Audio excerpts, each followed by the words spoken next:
Hello, this is John again, and in this video, I'm going to show you how to replace the drum rollers in a Maytag Neptune dryer.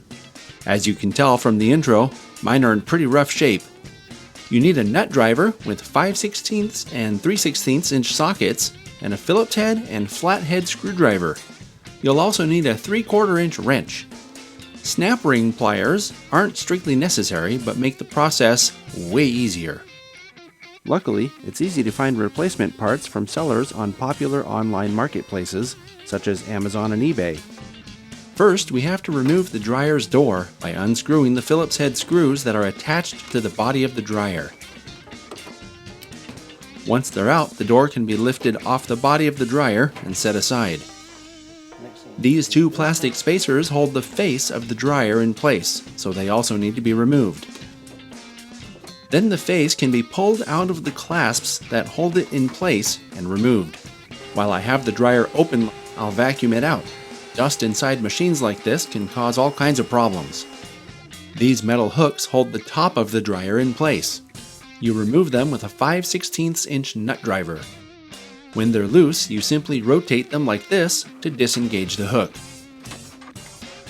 With the hooks removed, I can lift the hood and do some more vacuuming. There's another face held in by these bolts that also has to come off. Only unscrew the bolts that don't have cutout material around them. The bolts with cutouts around them need to remain in place for now. I'm using my 3/16 inch nut driver to take out these two bolts so that I can remove this faceplate.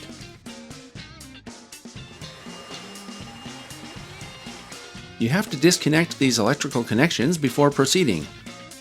Move the wire out of the way by unhooking it and placing everything down in the space below. Remember those bolts we left in place a minute ago?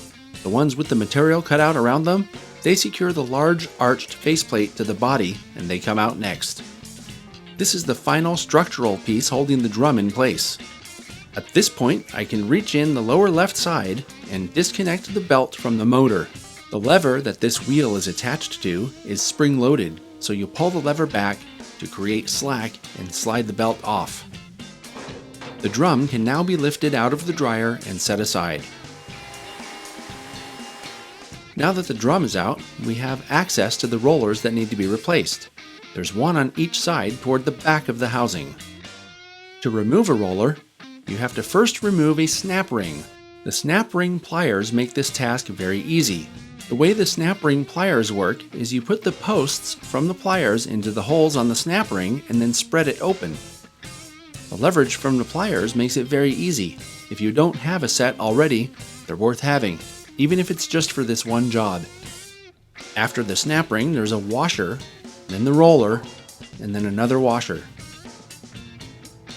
The post is threaded, and you need to use a 3/4 inch wrench to remove the nut that holds the post in place. The nut is on the back side of this sheet metal plate that the bolt attaches to. The new posts go in the same way the old ones came out, and putting the rollers on is the same. Just remember to put a washer first, then the roller, then the washer, and finally the snap ring. Once you have the new posts and rollers installed, put the drum back in and route the drive belt like this. It goes around the drum, down the right side, around the motor wheel, and then it doubles back around the roller on the sprung arm and back up the left side of the drum.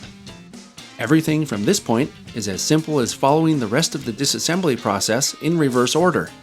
Putting on the various covers and plugging in the electrical connections, and here's the end result. No more squeaking. If you find my content helpful, entertaining, or worthwhile, please subscribe, and consider supporting my efforts on Patreon by visiting the website on the screen. Thanks for watching, and make it a great day.